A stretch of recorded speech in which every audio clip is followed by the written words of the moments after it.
Assalamu alaikum, everybody. Thanks for coming out this evening. It's really my pleasure to be with you. I am one of those people that Dr. Nelson referred to when she said that some people have not traveled or been in gatherings for 2 years. The last time I was on a trip was March 2020. So, and the last time I was in a gathering this large was probably around the same time. So thanks for sharing this milestone with me. So my job tonight is to give you a glimpse into some of the work that we've been doing over the course of the last 2 to 3 years at the Hurma Project. But before doing that,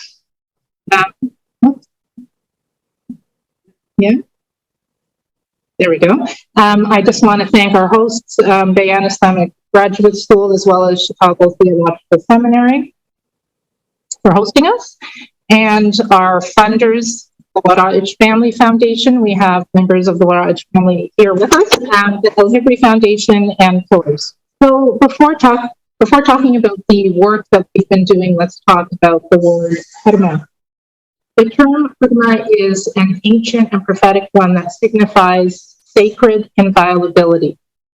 And it's most commonly used in relation to prohibiting humiliation, bodily harm, disfigurement, and it also extends to the bodies of deceased.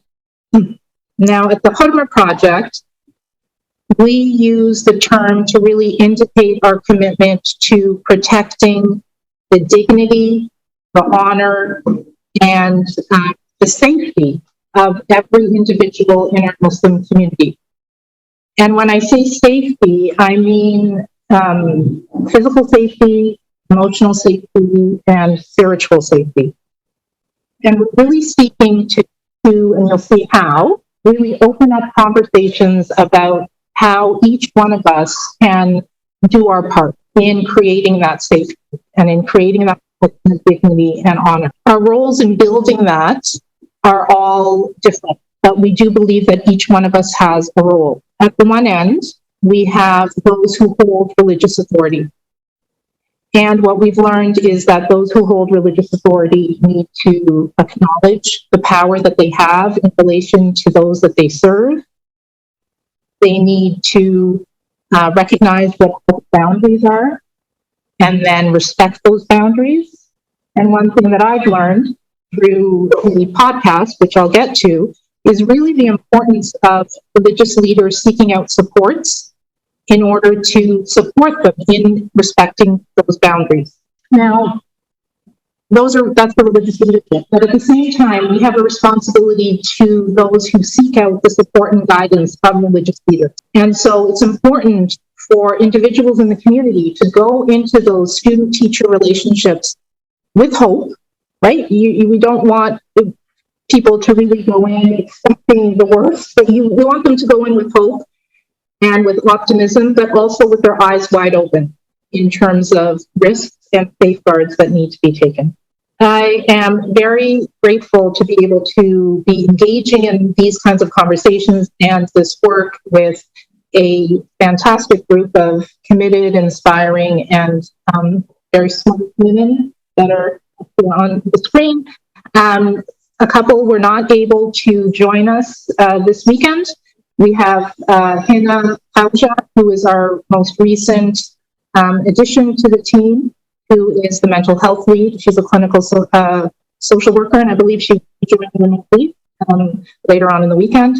And Maram al-Bakri also could not be with us, and she does a lot of the work for the podcasts as well as the slides that I'll be talking about. So 2 years ago, just over 2 years ago, the Hurma Project held its first formal research conference, also here in Chicago.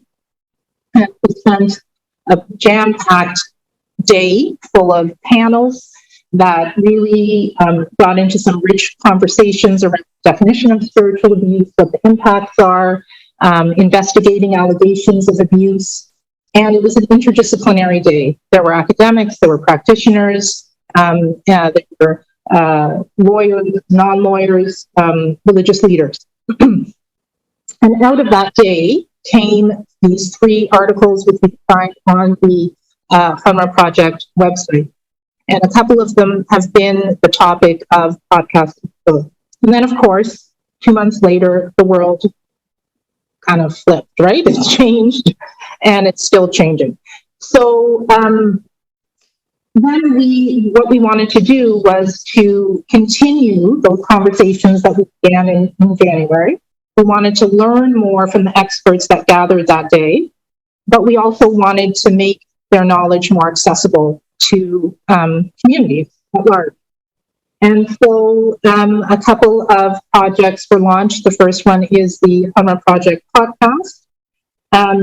So over the course of the next 2 years, Dr. Matson and I engaged in some really interesting, inspiring conversations with experts in the field, again, interdisciplinary.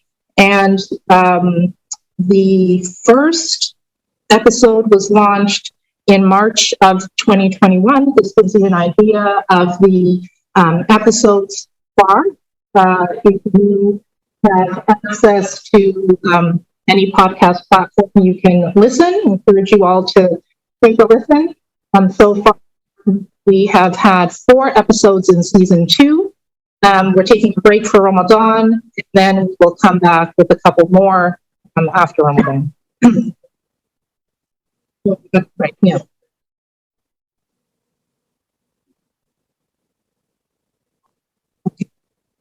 So this is one of we had Dr. Rania was one of our first guests for the first 2 episodes,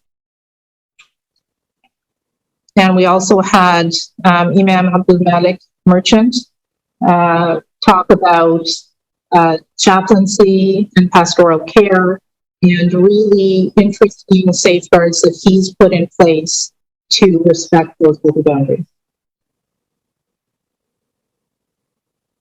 In August of 2021, we introduced Wellness Sundays on social media. I learned a little bit about Instagram Sundays are meant for taking care of yourself. So Hannah accepted questions over the course of, and still is accepting questions, and then answered those questions on Sunday relating to mental health, trauma, spiritual, domestic, gender-based violence, community violence. And here is an example, for instance, of one of the questions that was asked anonymously. So people could submit their questions and continue to submit your questions via Instagram, email, or Facebook. And then the answers are posted every Sunday. And if you go on Instagram, you'll actually find still the questions and the answers in the stories you that use Instagram to be able to see. So here is how you can submit your questions.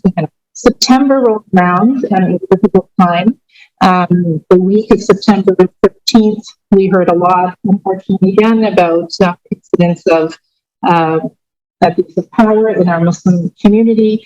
And so the thought was to provide support to community members in the form of a self-care guide and tips on how to take care of yourself during this time, including, avoiding social media or giving yourself a limit, getting outside, those kinds of tips. Of course, easier said than done often. So with every tip, there's like an explanation, some suggestions on how to implement them. Following that was another series, and all of these can be still accessed through Instagram, and they also are posted or will be posted very soon on the website.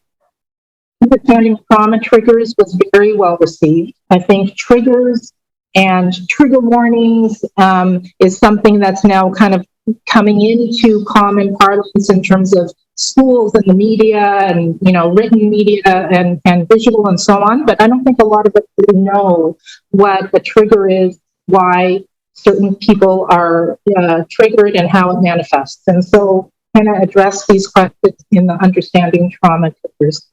And finally, the mandated reporting guide looks at the legal duty that many of us as professionals or who work with youth and children have to report neglect or abuse or suspected abuse or neglect.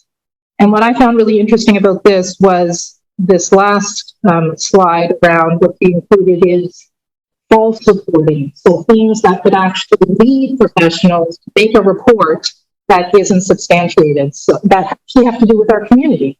So if somebody notices that a young person is avoiding physical contact or is covering more than would be expected, that could be faith-based and could be the basis for a false report. Now we're here this weekend, of course, for our academic research meeting, and Mariam is going to go into more detail about that and about the kinds of the papers that will be presented and so on. And then on Sunday, we will be meeting with the ethics committee of the Association of Muslim Chaplains to talk about the disciplinary procedure that is going to accompany their code of conduct. One thing that I was very impressed with is the fact that they didn't stop at just developing a code of conduct, which is what a lot of organizations do. Of course, the code of conduct is only as good as its enforcement. So we'll be talking about that, we'll be providing some feedback. We'd love to hear from you. We want to hear what you think about the podcast and the guides and what other work you would like to see. So please do reach out there on various platforms. And I look forward to talking with all of you over the course of the weekend. Assalamu alaikum.